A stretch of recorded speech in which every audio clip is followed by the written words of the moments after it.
Саламатсыздарбы урматтуу теле көрүүчүлөр, Чак түш маданий программасы назарыңыздарда. Биз менен бирге болуңуздар. Бүгүн биздин студиябызга келген алгач конокторду тааныштыра кетели. Мына менин жанымда отурган ак калпакча жигит Данияр Абдыкадыров, акын жигит. Ал эми ар жактагы турган эжекебиз Кыргызстан Жазуучулар союзунун эргүү чыгармачылык бирикмесинин мүчөсү, 2018 жылдын мыкты инсаны алтын медалынын ээси Василия Турумбетова эжекебиз. Ал эми Ырысбай Абдыкадыров, Жумамүдүн Шералиев атындагы төш белгилеринин ээси Бурулкан Кашкаева эжекебиз келип отурат. Ошондой эле Махмуд Кашкари атындагы Чыгыш университетинин журналистика факультетинин 1-курсунун студенти Тимур Молдогазиев жана Кыргыз Республикасынын маданиятынын мыкты кызматкери, обончу, аткаруучу Турсунбай Маматов агабыз келип отурат. Урматтуу коноктор, биздин студиябызга алгач куш келипсиздер. Маанайыңыздар кандай? Жакшыбы? Жайдын күнү маанай жайдагыдай жадырап туруш керек. Биз бир эле өзүбүздүн маанай эмес, ушул телекөрөрмандардын жайдын күнү иштеп аткан адамдардын бардыгынын маанайын көтөргөнгө аракет кылышыбыз керек. Ошондуктан келиңиздер, сиздердин бүгүн чыгармачылыгыңыздарды ачып ушул телекөрөрмандарга бир ушундай экен дегендей нерсеге жеткиргенге аракет кылалы. Адегенде эле ушул Василия эже, сизден баштайлы. Мына ушул акынсыз, ырдап да келатасыз. Негизи эле адегенде эле биринчи бир мактанып эргип албайсызбы? Ушул төштө турган мына медалдарды айта кетиңиз, өзүңүздү тааныштыра кетиңиз. Сизден баштайын. Саламатсыздарбы? Бүгүнкү Чак түш программасынын көрөрмандары, менин сүйүктүү көрүүчүлөрүм. Ушул жерде отурган баарыңыздарга чоң ыраазычылык билдирем. Мен төшүмдөгү төш белгини 2018 жылы президент тарабынан жылдын мыкты инсан деген алтын медал менен сыйландым. Бул медалды алганыма менин Астра гүлүм деген китебим жарык көргөндө, мага ошол китебим аркылуу ушул төш белгини такышты. Ошол чыгармачылык эмгек аркылуу келген экен. Эмгек аркылуу келди. Мен өзү көп жылдардан бери эргүү чыгармачылык бирикмесинин мүчөсү болуп иштеп жүрөм. Жалал Абад областындагы Улуттук Жазуучулар союзунда. Мен ал эргүүгө киргенден бери мен 2 эргүү китебине кирдим. Кудай буйруса, көптөгөн газет, журналдарга жарыяланып турдум. Быйыл жылдын зор жазгандыгы үчүн жылдын мыкты акыны деген Жалал Абад областынын акындарынан төш белги менен ардак грамота менен сыйландым. Болсун, жакшы. Ал жогору жагындагысы? Жогору жагындагы эргүү чыгармачылык бирикмесинен значогу. Жакшы экен. Келиңиз анда биринчи сиздин бир эки ырыңыздын угалып окуп бериңиз. Ушул акын деп аткандан кийин, тааныштырып аткандан кийин телекөрөрмандар дагы акын болсо ырлары кандай экен бир угалычы деп аткан чыгар. Мен жакында эле 9 май өттү. Мен 9 майды өтө жакшы көргөн, сүйүктүү, менин эң жакшы көргөн майрамым болуп эсептелет.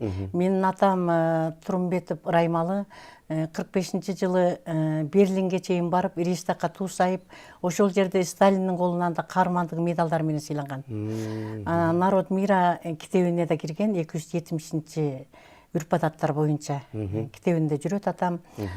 Атам көптөгөн газета, журналдарга, энциклопедияларда бар. Мен атам менен сыймыктанам.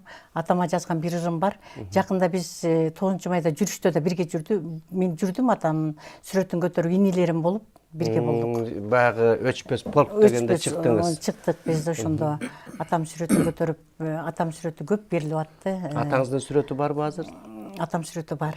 Көрсөтүңүзчү, ала келдиңизби? Согуштун каарманы атаңыз согуштан 2 жолу атам каармандыгы медалы менен сыйланган. Өзү төшүндө 24 медал, орден, көптөгөн грамоталар бар эле. Макул, анда негизинен ушул эмгек менен Берлинге чейин барып, ошол элдин тынчтыгын, ата мекенди коргоп келген атаңыз согуштан кайтып келген, Кайтып келип, анан ал жактан ошо атам кандайдыр бир ушундай госпиталда бир кызга жолугуп дарыланган экен, ошонун атынан менин атым Василиса койгон экен. Эмне ошо ат башкача деп эле атам да. Согуштан алып келген белегим деп айтып жүрчү эле. Жакшы экен анда Мен атам келиңиз. жөнүндө бир ыр жазгам. Ошону окуп бериңиз, патриоттор окуп берейин. Каргышсага кардуу согуш айтамын. Канчалаган кыргыз улун алгансың. Эстеп жатам элестерин атамын. Жүрөгүнө кетпеш жара салгансың. Жеңиш күнү 9 май майрамга гүл көтөрүп көз жаш менен келемин. Көз өссө да эрдик менен элинде мен атамды дайым тирүү сеземин. Өчпөс болуп кылымдарга калуучу мен атамды аталарды эскерип, урпактары эстөө үчүн баруучу атам үчүн ырдан курам эстелик. Баракелде, бар болуңуз. Мынакей сиздей кызы бар экен, атаңыз өлбөйт. Мына ушундай ырларды чыгарып атасыз. Деги эле ушул согушка катышкан ардагерлерибиз дагы аз калып саналуу болуп баратат. Кудайым буйрса кийинки согуштун 75 жылдыгы өтө бийик деңгээлде өтөт болуш керек деп ойлойбуз. Андыктан атаңыз өлбөйт, дайыма ошол эстелген сайын 9 майда эстеле берет. Жакында эле 9 майды бизде дагы бүтүндөй ошол 15 сайзы республика жакшы өткөрдү деп ойлойбуз. Эми анда азыр акырындан дагы сөз бере берели сизге, кийинки келгенге. Сиздин азыр чыгармаңыз боюнча дагы ыр боюнча ушул Данияр келген экен. Даниярга кезек берели, сиздин ырыңыздан окуп берсин. Анан Бурулкан эжеге өтөбүз. Биз Василий эженин чыгармаларын сыйлайбыз. Энелердин сүйүүсү деген чыгармасын окуп берели анда. Жакшы болот. Эне кымбат, энелердин сүйүүсү. Эне менен жарык болот үй ичи. Жашоомдо канча сүйүү көрсөм да, жүрөгүмдө жалгыз эне сүйүүсү. Эне бакыт, эне бала сүйүүсү. Эне менен шаңга толот үй ичи. Турмушумда канча сүйүү болсо да, түбөлүктүү жалгыз эне сүйүүсү. Эне ыйык, энелердин сүйүүсү. Эне менен бактылууга үй ичи. Канча мактуу, даңазалуу жарашат. Кут береке, аман эсен жүрүшү. Баракелде. Эжебиздин дагы бир ырын окуп берели. Айтылбаган сыр болдуң дейт.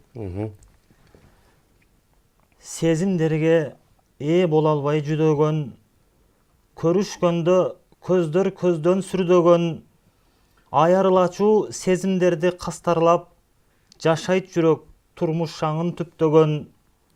Арман болду ал кездеги күнүбүз, эстен кетпейт ай астында түнүбүз. Аруу сезим аппак эле дилибиз, аяр карап бирибизди бирибиз. Айтылбаган жүрөктөгү сыр болуп, арзуу калды жазылбаган ыр болуп. Ашыктыгын айта албастан кээ бирөө, жүрөт сүйүп кучагына гүл толуп. Жакшы, мынакей ушундай жакшы чыгармаларды эжеге жазып бериңиз. Ушинтип жигиттерибиз окуй берсин демекчибиз. Ал эми Бурулкан эжеге мынакей Ырыспай агабыздын, Жумабүдүн атабыздын төш белгилерин тагынып жаркырап турасыз. Негизи эле ушул чыгармачылыкка качан кириштиңиз? Чыгармачылык жактан кандай эргүү алып атасыз? Рахмат. Кутмандуу күнүңүздөр менен.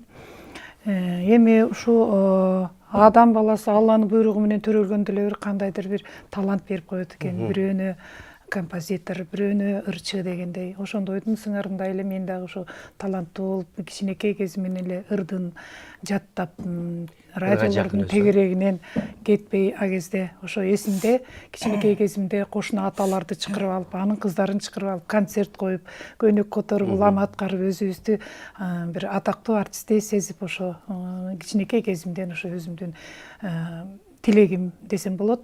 Ошентип анан мектеп жашына бардым. Анда деле хор кружогуна катышып солист болуп жүрдүм. Андан кийин ушу мектепти аяктагандан кийин эми ушу искусство институтуна барайын дегенде атам балам мугалим эле бол деп ал кезде ал кишилердин айткан сөзү бизге закон эле бир ооз сөзүнөн анан ушу мугалимдик кесипти аркалап калдым. Мугалимдикти окудуңуз. Мугалимдикти 30 жыл бала бакчанын башчысы болуп иштедим.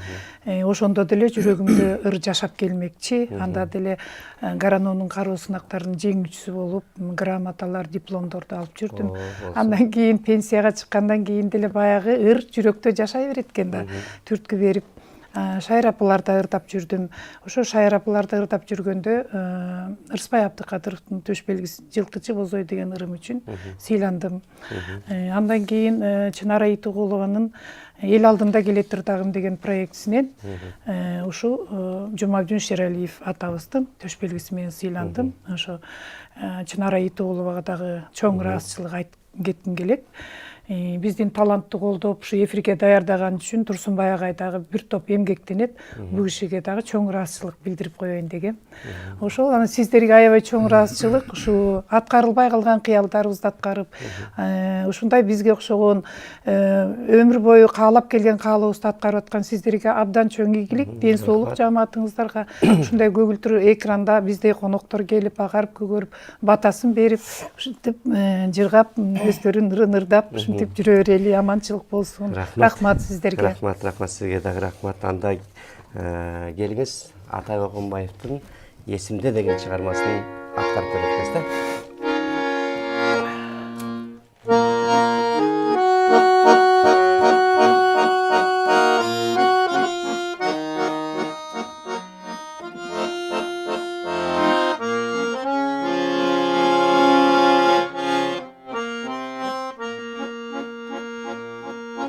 Жайдым bir толгала, gezinde ay, adırlı kanat onun ibetinde. San güldün tam da bir düzgün ay, jaydarı gana selki ay esimde. Ay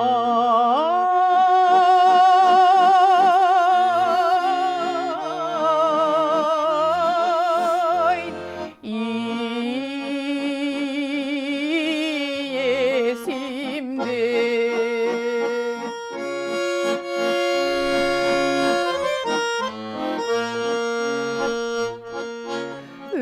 Özümdü gana sağa ay berem de vay,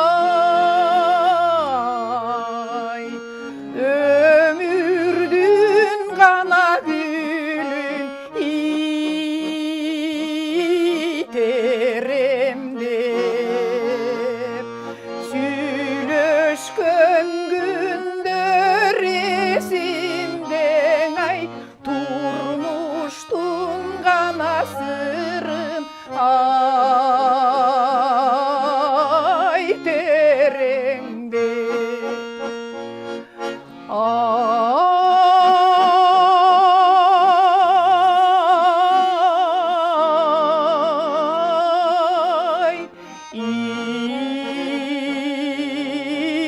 iterеңde.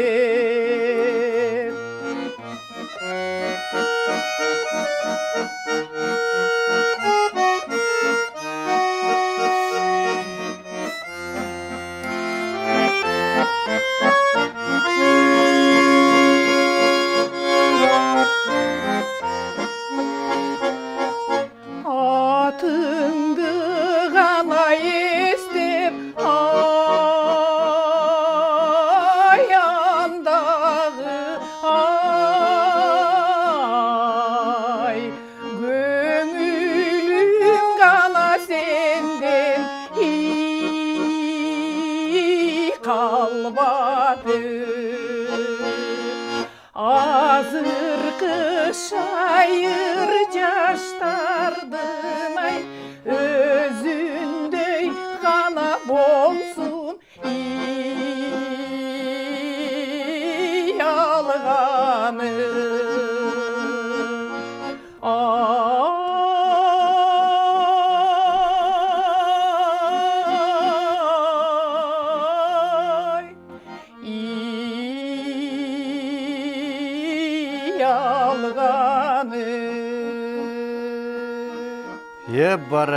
баракелде бар болуңуз мынакей жайдын толук кезинде деп атат. Ушундай жай мезгилинде кандай гана Залкардын чыгармасы аткарылып турса, бул мыкты чыгармалар кулактан кирип бойду алган дейт го. Ошондуктан ушундай чыгармалар элибизде өлбөс, өчпөс болуп, эсимде эчен жолу ырдалат болуш керек. Мына сиздердей ырчылар дагы далай аткарат.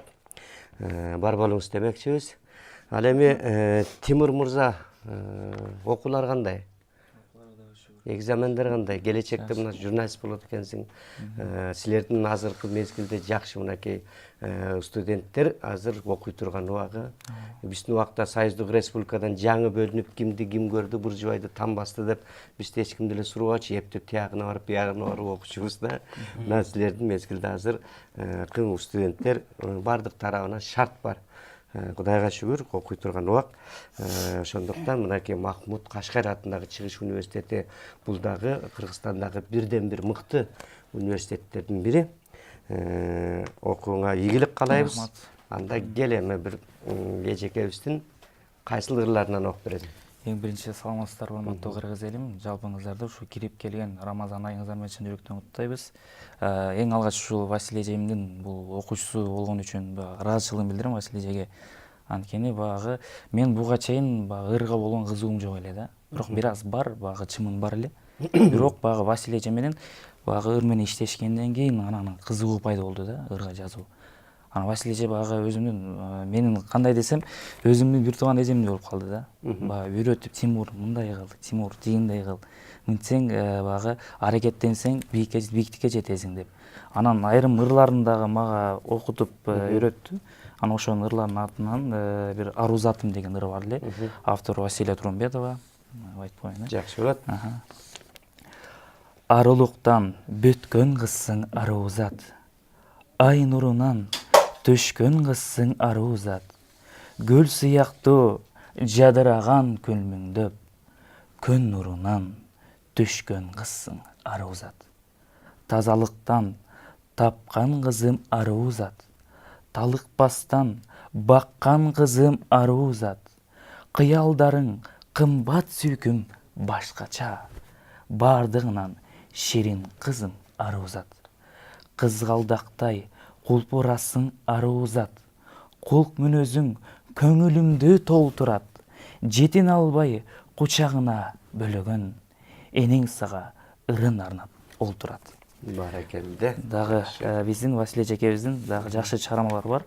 Ошонун арасынан дагы бир чыгарманы айтып коюңуз, уруксат бериңиздер. Бул дагы адамдар бири-бирине болгон куссалык жөнүндө ыр. Василий эжекебиздин бул ырын окуганда мен аябай ойго баткам да. Өтө жакшы ыр да булчу. Ушул ыр куссалыктын ырын аябай жагат.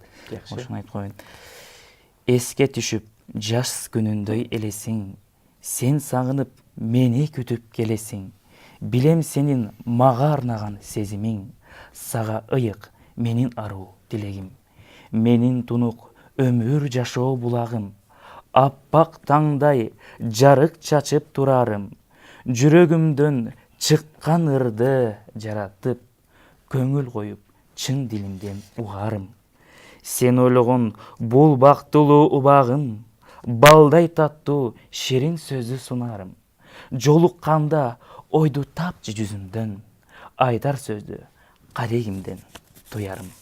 Баракелде. Жакшы. Анда мына ушул эжекебиз тууралуу болуп аткандан кийин ушул ырларын элибизге жеткирип биз дагы ушул эфирден айтып атабыз. Анан айылын кимдер гана сагынбайт, айылым алтын казыгым демекчи ар бир адам ушул айылын, туулган жерин, мекенин сагынат эмеспи? Алыста жүргөндөр азыр Кыргызстандын көк шиберге бөлөнүп турган учурун сагынгандар бар.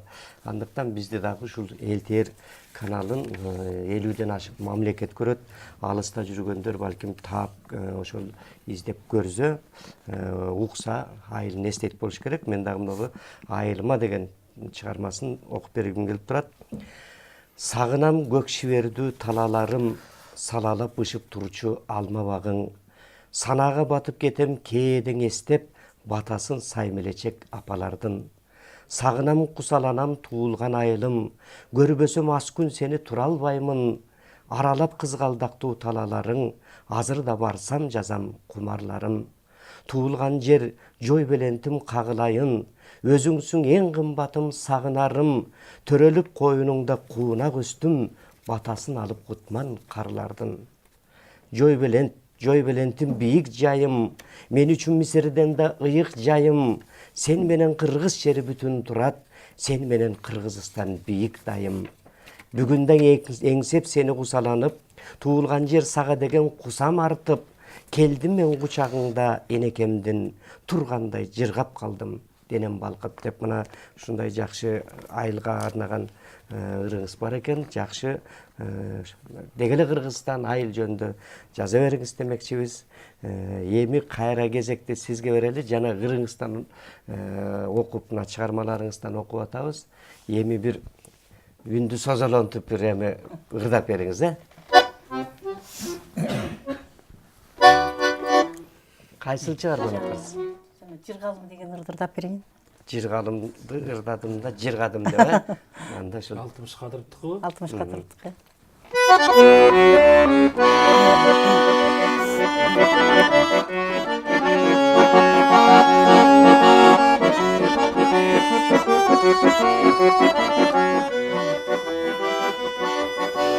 Жаныңдан өссөм жылмайып, жалт карайм сени кылчайып. Иштеги сырды айта албай, жүрөсүң айтчы ким дайып. Иштеги сырды айта албай, жүрөсүң айтчы ким дайып. Эй, баракалла.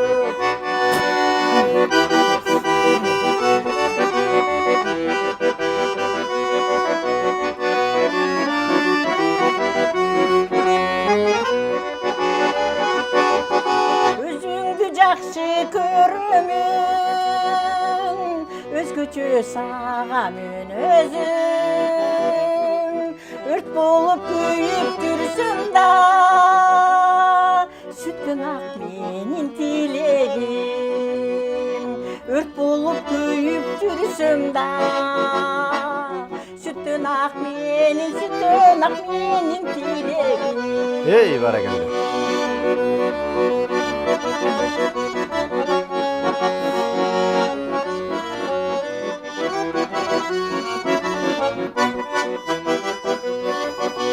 Ойлону менен таң атат, ойлорум сени саматат.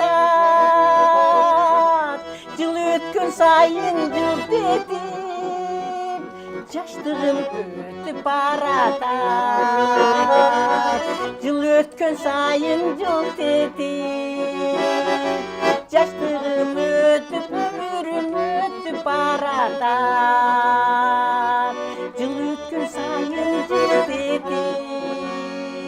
жаштыгым өтүп баратат. Ой, баракелде.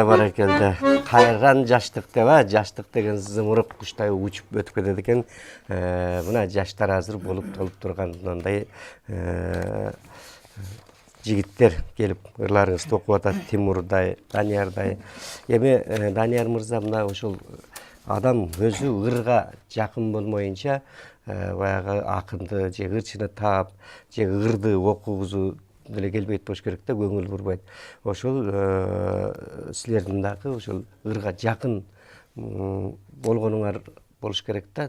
Кандай ыр жазуу жагына шык жөндөмү?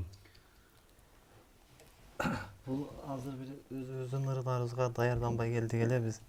эжебиздин ырын окуйбуз деп. Жок, мен мындай өз негизи ыр жазасыңарбы, чыгармачылыкка кандай акындык жак, ушул ыр жазуушу кандай дегенде. Чымын барбы? Ооба. Негизи биздин өз үй бүлө бүт эле бардыгыбыз ушундай ыр жандуу. Атабыз деле, апабыз, эң кичинебиз, чоңубуз деле Бардыгы эле ыр жандуу. бүт эле баары ыр жандуу, бүт эле баары ыр жазышат. Жакшы, анда келиңиз дагы эжекенин бир эки ырынан окуп бериңизчи, кайсы чыгармаларынан. Туулган жерим. Василий эжемин Туулган жерим деген ырын окуп берейин. Туулган жерим сенде калды балалык. Топташ ойноп, кубалашып биз жүргөн, мезгил келсе ошол күндү сагынып, кусаланып турар кезим ким билген. Өтүп турго сенде өмүрдүн көктөмү, балалыктын жалындаган өрт доору, бүгүн андай шатыраган кыял жок, жабыркадым дүйнөм жаман бөксөрдү. Кайда эми ал күндөргө кайрылуу, оор турбайбы балалыктан айрылуу, кандай жакшы эске тутуп өткөндү, ошол кездин кайрыктарын бир угуу. Жакшы, барекелде. Дагы азыр эфирдин жүрүшүндө дагы беребиз, окуйсуз. Азыр эми Бурлукан эжекебизге берели ыр кезегин. Кайсыл чыгарманы аткарып бересиз?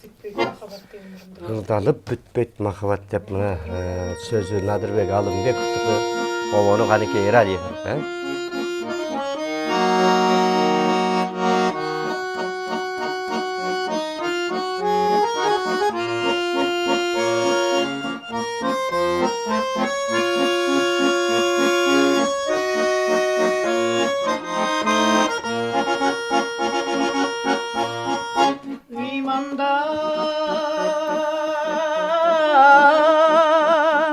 Dilim tazarap,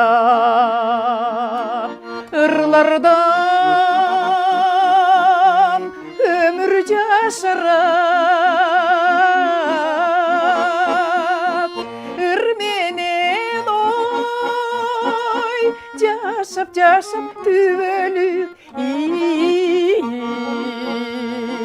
ırdalı vay, bütböйтey, mahabat,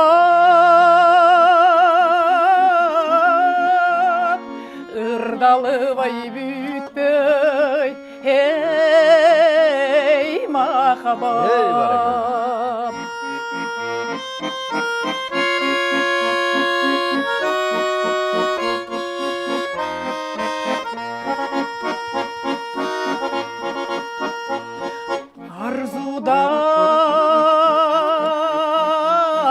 Arzudan ömür yaşarap, arzudan yürek nazalar,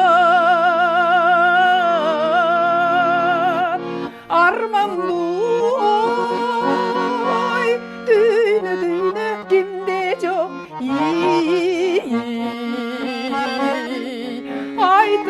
aydıvay bütböйтey mahabat,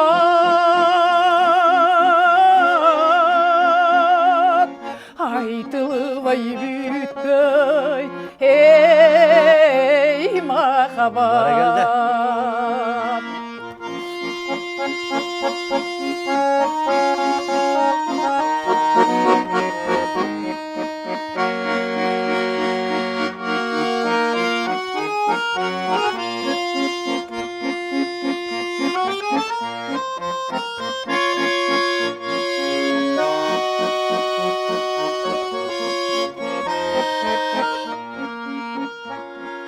Gün ötüp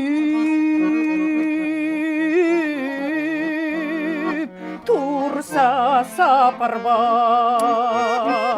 gülgün jaş kelbeyt katarlar, gül azık oy, bolup ömürgө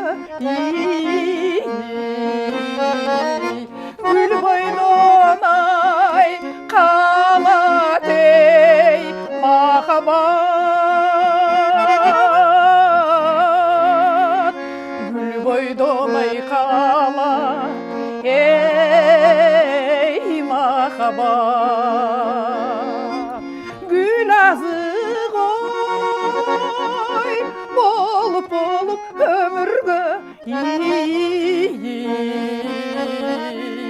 gül boydon ay kalat ey makabat gül boydon ay kalat ey makabat.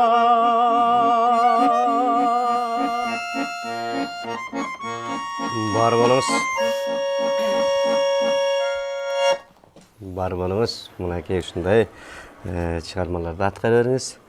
Эми негизи эле Тимур ушул чыгармачылыкка азыр айтып атасың, мына ушу эжекенин ырларын окуп, өзүң дагы бир журналист болгондон кийин келечектеги чыгармачылыкка ушул ыр жазуу, аңгеме жазуу, бара-бара роман, повесть жазуу дегендей кандай ушул чыгармачылыкка бир киришсем деген оюң барбы?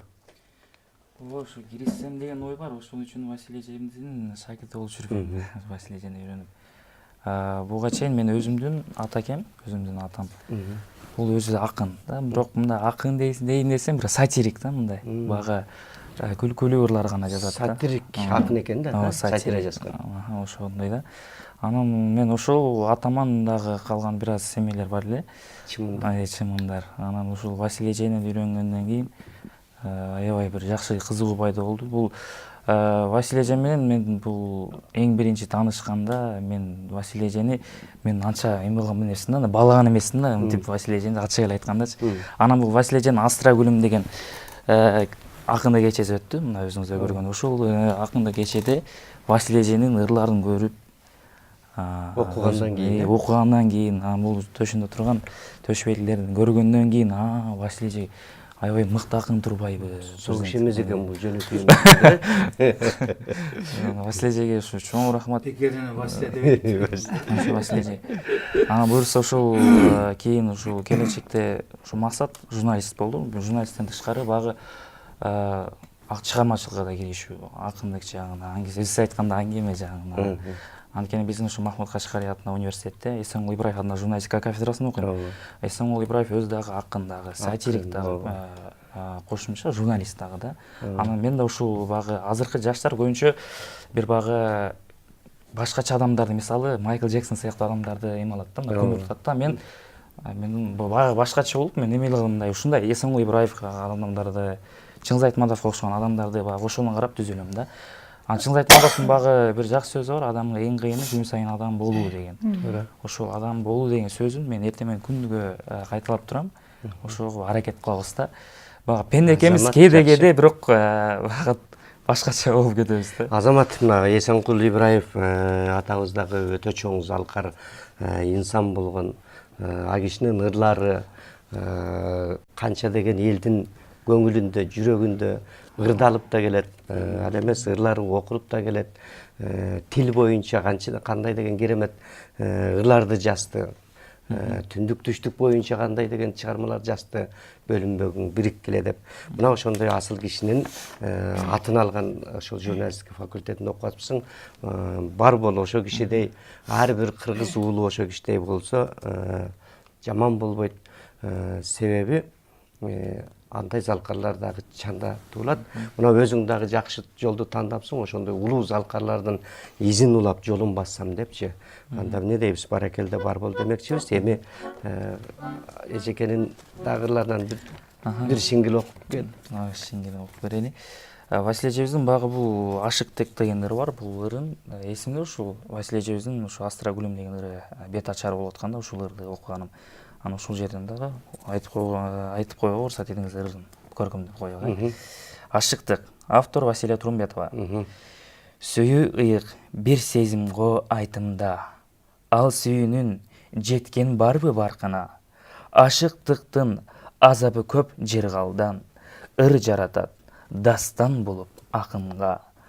Кайдасың деп издеп самап өзүңдү. Сагынышат жалжылдаган көзүңдү. Өчпөс кылып жүрөктөргө таксалып. Бул ашыктык арман кылат өмүрдү. Косалыктан дүйнөң сыздап мукканып, түнү бою уктай албай тынчалып. Караандардын издеп салып таппай көчөдөн, бул ашыктык азап белең мынчалык. Кел ашыктык берчи кайрып сүйгөнүң, сагынычын жазып бир аз дүйнөнүн. Бирге болсун чөккөн көңүл ачылып, көрчү сен да көңүлдөрүн күлгөнүн. Баракелде, мынакей ушундай ашыктык ырлары демекчи акындар эжеке негизинен жер жарылса акындын жүрөгү аркылуу өтөт дейт. Анан ашыктык кандай болуп өтөт акындын жүрөгүнөн? Жазып калганга кандай себеп болду? Жөн эле шилтеп коюу эмес болуш керек, буга дагы бир нерсе болгон да. Бул башынан өткөргөн бир кандайдыр бир Адам гана өлөт. эми башыман өткөргөн бир сүйүүлөр жөнүндө. Бир адам сүйүү жөнүндө жашайт да. Эми бир эле сүйүү десе мындай сүйүү эмес. Энени сүйүү, атаны сүйүү, үй бүлөнү, элди, жерди сүйүү дегендей болуп, ошо ашыктык, ошо бир сүйүүлөр өткөн башыман, ошого жазгам. Жакшы, мынакей ошондой адамдын баягы адам жаш өссө дагы бирок адамдын жүрөгү карабайт. Көңүлү, дили дайыма жаш болуп, адам ошол жаратылыш менен азыркы мезгилде кулпуруп тургандай, ошого кошо эргип, айрыкча акындар эргип туруш керек, ансыз ыр чыкпай калышы да мүмкүн. Ал эми сиз ушул жакында өзүмдүн кичмекениме, айылыма барып келдим, ал жакта да чыгармачылык кечеми өткөрүп келдим деп атасыз, ошол тууралуу айта кетсеңиз.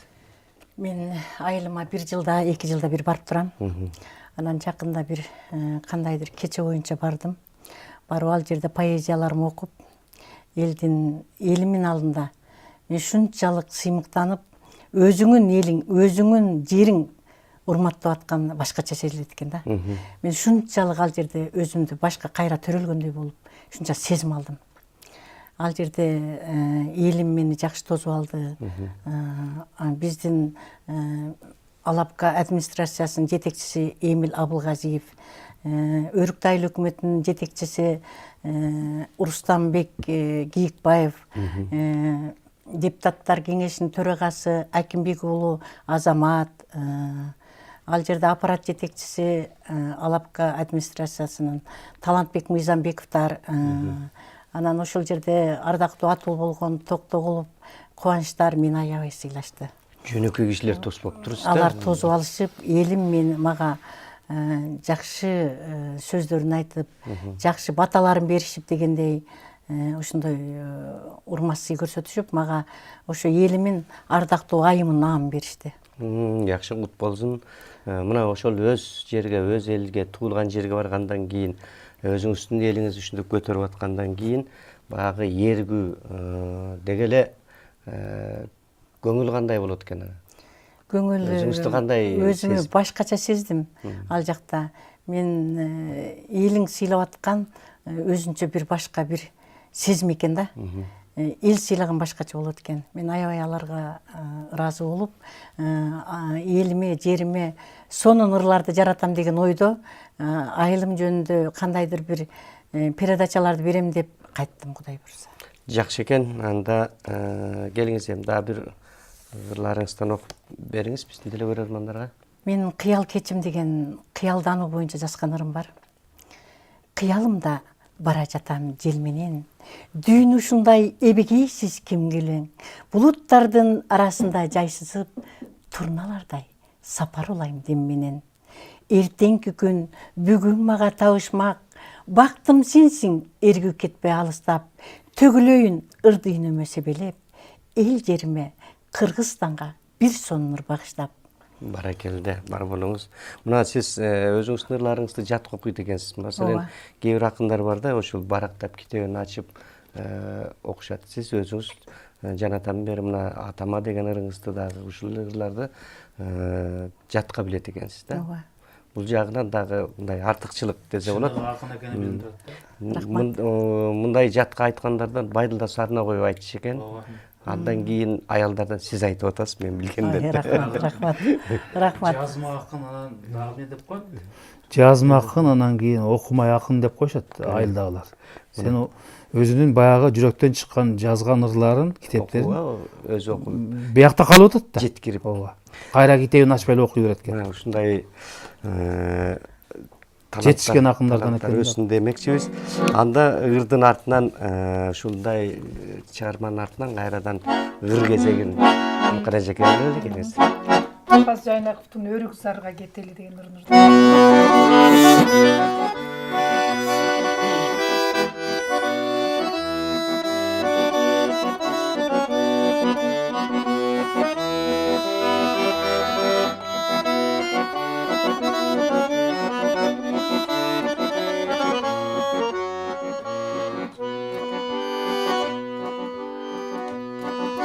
Жүрер чишип кетели Өрүк зарга,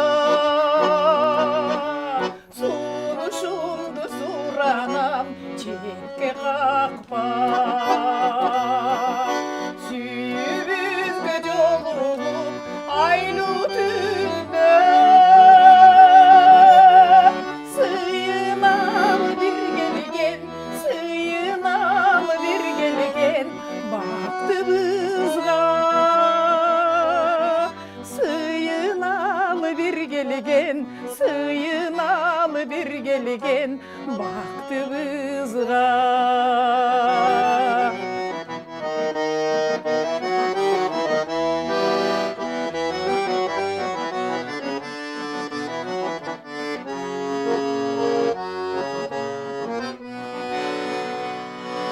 Мөл булакка баралы ай тоскону,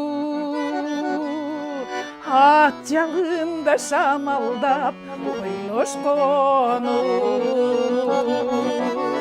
Кечикпейли бир келген бактыбыздан, Өрүк зарга кетели, Өрүк зарга кетели, макул болчу. Өрүк зарга кетели, Өрүк зарга кетели, макул болчу. Эй, баракелде.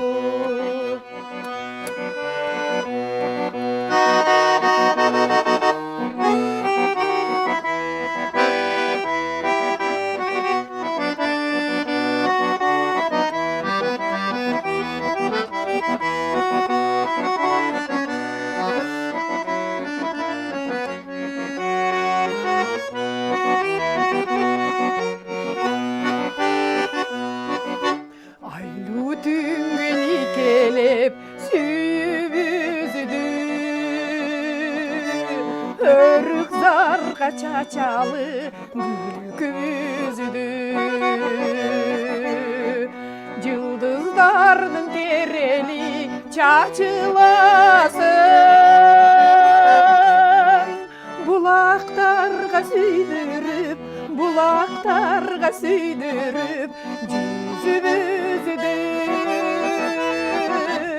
Булактарга сүйдүрүп, булактарга сүйдүрүп жүзүбүздү. Кечикпейли бир келген бактыбыздан, Өрүк зарга кетели, Өрүк зарга кетели, макул болчу. Өрүк зарга кетели, Өрүк зарга кетели, макул болчу. Баракелде. Баракелде, бар болуңуз.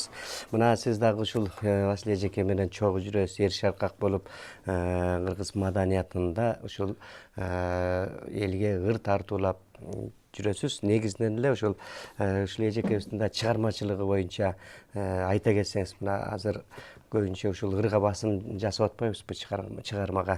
Анан чыгармалары кандай, сиздин өзүңүздүн жеке оюңузда акындык деңгээли кандай, даражасы кандай дегендей. Жакшы экен. Биз ушул проекттен таанышып калдык. Ушунчалык ичи таза, ушундай тандап, кайталангыс сөздөрдү баягы уйкаштырып дегендей ушу жүрөгү менен ушундай кайсы темада болбосун көбүнчө сүйүү темага жазат. Мен адамгерчилигин, анан кийин өзүнүн ушу чыгармачылык талантын аябай баалайм. Жакшы адам, ушу таанышканыбызга кубанычтамын, бактылуумун, чогуу жүрөбүз. Баягы подружкабыз дегендей ийгилик каалайм, семьясы менен аман эсен болсун, кыргыздын таанымал кыздарынын атын толуктап, ушундай үзүрлүү эмгектин өзү баркын көрүп, даңкын билип дегендей ушундай бактылуу боло берсин. Ошо чыгармачылык ийгилик каалайм. Мынакей Турсунбай аке, жанатан ырларын угуп атасыз. Сиз дагы көптү көргөнсүз, көп таланттар менен жүргөнсүз, канча жерлерде ырларды аткарып, деги эле ырдын сөзү мааниз экенин сизден артык билбейт болуш керек. Сиз да айта кетсеңиз ойуңузду. Мен жакында эле тааныштым. Бул бир жолу тааныштым эле, бүгүн ошол бойдон көрүшпөй калып, бүгүн келди. Анан кийин кичине ырды айт экен дагы. Анан эми бул ким бурлай айтып өтпөдү. Bunun tigi içki sırların bardığın. Anam içi kандай eken men bilbeyim, biroq jana sen özüň okup bergen ırıl айыл жөнүндө. Ошол айыл жөнүндө окуган ырдын ичинде өзүңдүн жериң, айылыңдын аты бар экен. Айылдын аты бар экен. Жой Белент деген. Жой Белент деген да. Анан кийин өзүң окуган дагы айыл жөнүндө дагы окубадыңбы? Мына ырлары, анан атасын эскерип жазган ырлары, анан бул жигиттердин окуган баягы лирикалык ырлары, бул анан кийин кээ бир акындардын алдынан өтүп калыптыр да. Баягы күлүктү мындай тапташат илгери.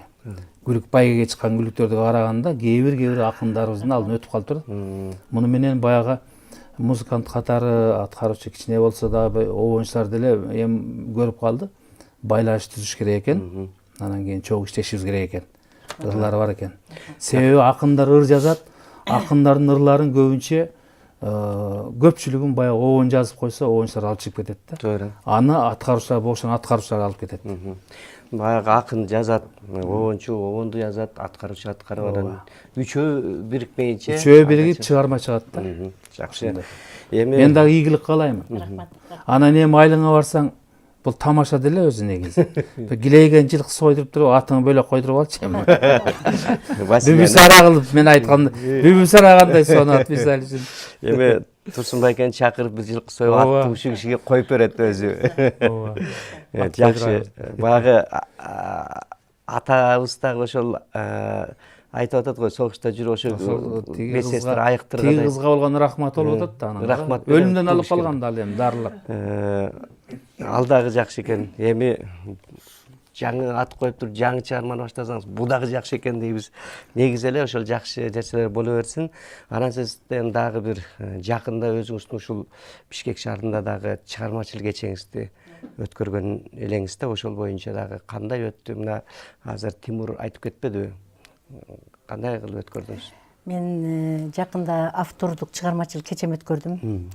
Ал кечеме Шайлообек Дүйшеев, Ош жазуучулар союзунун төрагалары, Жалал Абад областтык жазуучулар союзунун төрагалары, Бишкек жазуучулар союзунун төрагалары, анан өзүмүн эл алдында келет ырдагым долбоорундагы таланттуу ырчы кыздар, ырчы мырзалар катышты. Анан ушул кечеми алып барып ушул көркөмдөгөн ошо эл алдында келет ырдагым долбоорунун жетекчиси Чынара Итигулова болду. Мен Чынара Итигуловага көп ыраазычылык билдирип кетем. Чынара да көп менин ушундай поэзия кечелериме, ушундай менин талантыма көп көңүл буруп, ушундай мени чыгарганына ыраазычылык билдирем. Жакшы, ал жерде да ырларыңыз окулду. Окулду ырларым. Ошол мына Шайлообек Дүйшеев деп атасыз азыр. Шайлообек Дүйшеев Асипбек Оморов да барды Санжырадан. Эл акыны Токтол Сатылган атынан мамлекеттик сыйлыктын ээси, 3-чү даражадагы Манас орденин ээси, ошондой залка киши барып атса, анда мен дагы азыр Тимур айткандай баалап калдым, азыр жөнөкөй киши эмес экенсиз деп. Анан Шайлообек байкени айтып кетсем, Шайлообек байке мен Шайлообек байкеге алып барып турам ырларымычы. Анан Шайлообек байке айтып калат: Василя, сен жүрөгүңөн жазган чыныгы тубаса талантсың сен. Мен сен жүрөгүңөн чыгарганың үчүн сени баалайм. Сенен акын чыгат деп мага көп сөздөрүн айтат. Анан мага ошо кечемде 18 өзүнүн автордук китебин мага подарка кылып, белек кылып берди. 18. 18 жаш деп 18 китебин мага белек кылды. Анын канча китебин окуп чыктыңыз? 18. Мен азыр 1-3 китебин окуп чыктым. Жакшы. Эми келиңиз анда өзүңүздүн да чыгармаңыздан окуп бериңиз. Мен көбүнчө фантазия боюнча жазам, ырларды кыял боюнча. Дагы бир Кыял кечекес да, кыялданып жазам да. Анан ошого бир сезимдеги кыял деген бир ырым бар. Ошону жакшы болот. Сезимде бара жатам жел менен, кең аламды өзүм жалгыз жердегем, жымыңдаган жылдыздарды аралап, мен өзүмдү бактылуумун деп сезгем. Аккуу болуп учуп жүрөм жел менен, ай жылдыздар сүйүп мени келдеген, бүткүл алам мени карап турган сыйт, ак булуттун арасында термелем. Ой, баракелде. Мынакей ошентип ак булуттун арасында термелип бийиктей бериңиз. Дайыма чыгармачылык жактан жолуңуз шыдыр боло берсин. Рахмат. Биз эми Данияр мырзага көрөлү, дагы бир сиздин чыгармаңыздан окуп, андан кийин да Тимур окуза, ошондойун жыйынтыктайт окшойбуз. Кана келиңиз. Негизи бул жанагы көп акындын ырларын окуп калсаң, тандап окуйсуң да, кайсынысын окусам, кайсысын. Анан бул Василя эжебиздин ырын тандабай деле окусаң, Четинен эле окуса боло берет. Негизи эжебиз жакшы жазат. Мен дагы ушул силердин эфириңерден пайдаланып, эжеме ушу чоң чыгармачылык ийгилик каалап кетем.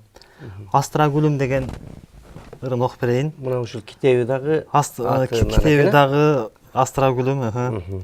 Астра гүлүм, ай нурундай сүйдүрүп, жүрсөң экен жүзүң жаркып гүлдүрүп, сезимдерди сересинде өмүрлөр, ай күн эмес турсун дайым түн күлүп. Ак тилектен арнайм сага ак гүлүм, ак ниетим амандыкта жүргүнүң, аппак назик сезимдердин нурундай, астра кыз айым менин күн түнүм.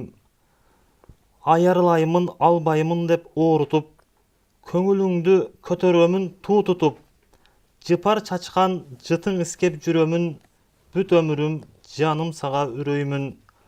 Ачылып жер түбөлүккө жадырап, аруулуктан тазалыкка жылуулап, аярыласын мендей болуп башкалар, ай нурундай ай жүзүңө сый курап. Баракелде. Келиңиздер, ушул Астра гүлү деп китептин аты да коюлган экен. Ушул чыгарма менен биз дагы көрсөтүүбүздү жыйынтыктайлы. Василия эжеке, келиңиз анда сиз өзүңүздүн жыйынтыктоочу сөз, өзүңүздүн ыраазычылык пикириңизди айтыңыз. Биринчиден ушундай жакшы передачага чакырып, бизди ушундай көңүлүбүздү көтөрүп, бизди элге таанытып аткан силерге чоң ыраазычылык билдирем. Тунук эфир каалайм, ишиңерге ийгилик, үй бүлөңөрдө ар дайым жылуулук жана бакыт болсун деп кетем. Анан мен ушундай ырларыма көңүлүн коюп, мен ушундай алып чыгып аткан Чынара Итигуловага, анан мен ушундай жакшы деңгээлде, мен ушундай жакшы жактарыма көңүл коюп аткан Жалал Абад областынын улуттук жазуучулар союзунун төрагасы Самидин Стамбековго, Нуралы Абдрахмановго, Айнура Шералиевага ыраазычылык билдирем. Анан өзүмдүн Алапка районума, Аксы элиме, Чаткал элиме, иши кылып Кыргыз элиме чоң ийгиликтер менен чоң салам айтам. Ат башы калып калбады. Анан ат башы элиме, анан орозо айттары кут болсун. Ушу орозодо эмне тилек кылса, тилектер кабыл болуп, кийинки жылдарда ушу орозо айттарда ушундай жакшы эфирде жолугушканга бизди Кудайым жеткизсин. Кыскача айтып коюңуз. Мен да ошо кыргыз элимди ушу орозодо эмне тилек кылса, эмне сураса ошонун баары кабыл болуп, элибизде тынчтык, жыргалчылык, бактылуулук болсун. Бүт элиме бактылуулук каалап кетейин. Рахмат, сиздерге дагы чыгармачылык ийгиликтерди каалайбыз. Бар болуңуздар. Урматтуу телекөрүүчүлөр, көрсөтүүбүз соңуна чыкты. Кийинки көрсөтүүдөн жолукканча Аман туруңуздар.